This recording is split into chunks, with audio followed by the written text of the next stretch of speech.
And if you want to understand the difference between how Senator McCain and I would govern as president, you can start by taking a look at how we've responded to this crisis. Because Senator McCain's approach was the same as the Bush administration's: support ideological policies that made the crisis more likely, do nothing as the crisis hits, and then scramble as the whole thing unravels. Now, my approach has been to try to prevent this turmoil from occurring in the first place. In February of 2006, I introduced legislation to stop mortgage transactions that promoted fraud, risk, or abuse. A year later,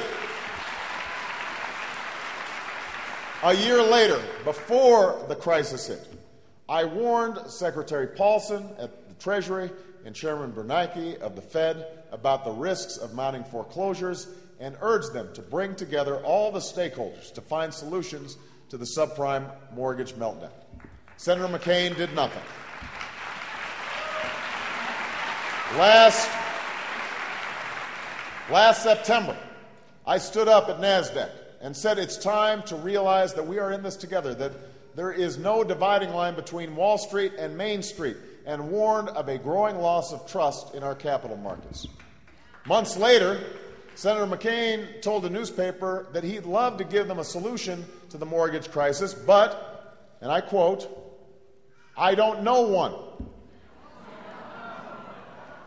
In January, I outlined a plan to help revive our faltering economy, which formed the basis for a bipartisan stimulus package that passed the Congress.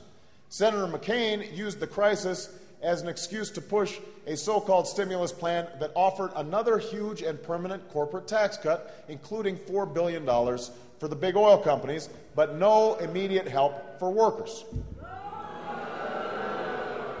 This March, in the wake of the Bear Stearns bailout, I called for a new 21st century regulatory framework to restore accountability, transparency, and trust in our financial markets. Just a few weeks earlier, Senator McCain made it clear where he stands. Quote, "I'm always for less regulation," unquote, and referred to himself as, quote, "fundamentally a deregulator."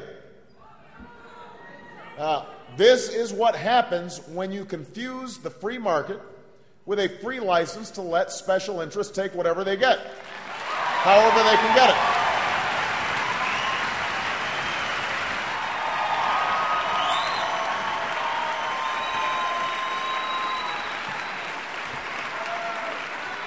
But, as we've seen in the last few days, the crisis in our financial markets now reaches well beyond the housing market. And that's why it's time to do what I called for last September and again this past March. And it is only more overdue today. Our capital markets cannot succeed without the public's trust. It's time to get serious about regulatory oversight, and that's what I will do as president.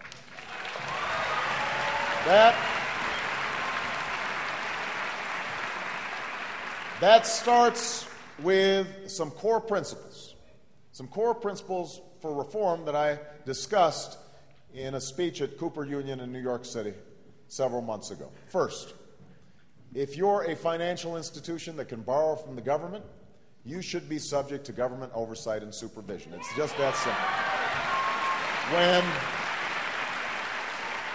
When the Federal Reserve steps in as a lender of last resort, it is providing an insurance policy underwritten by the American taxpayer. In return, taxpayers have every right to expect that financial institutions with access to that credit are not taking excessive risks. Second, principle number 2, we must reform requirements on all regulated financial institutions. We must strengthen capital requirements, particularly for complex financial instruments like some of the mortgage securities and other derivatives at the center of our current crisis. We must develop and rigorously manage liquidity risk. We must investigate ratings agencies and potential conflicts of interest with the people they are rating. And we must establish transparency requirements that demand full disclosure by financial institutions to shareholders and counterparties. As we reform our regulatory system at home, we also have to address the same problems abroad so that financial institutions around the world are subject to similar rules of the road, because we now have a global capital market. Third, we need to streamline our regulatory agencies. Our overlapping and competing regulatory agencies cannot oversee the large and complex institutions that dominate the financial landscape. Different institutions compete in multiple markets. Washington should not pretend otherwise. A streamlined system will provide better oversight and reduce costs. Fourth, we need to regulate institutions for what they do, not for what they are. Over the last few years, commercial banks and thrift institutions were subject to guidelines on subprime mortgages that did not apply to mortgage brokers and companies. This regulatory framework failed to protect homeowners and made no sense for our financial system. When it comes to protecting the American people, it should make no difference what kind of institution they're dealing with. And fifth, we must crack down on trading activities that crosses the line to market manipulation. The last 6 months...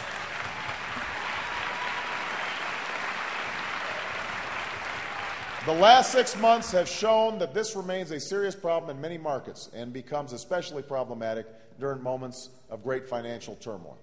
We cannot embrace the administration's vision of turning over the protection of investors to the industries themselves. We need regulators that actually enforce the rules instead of overlooking them.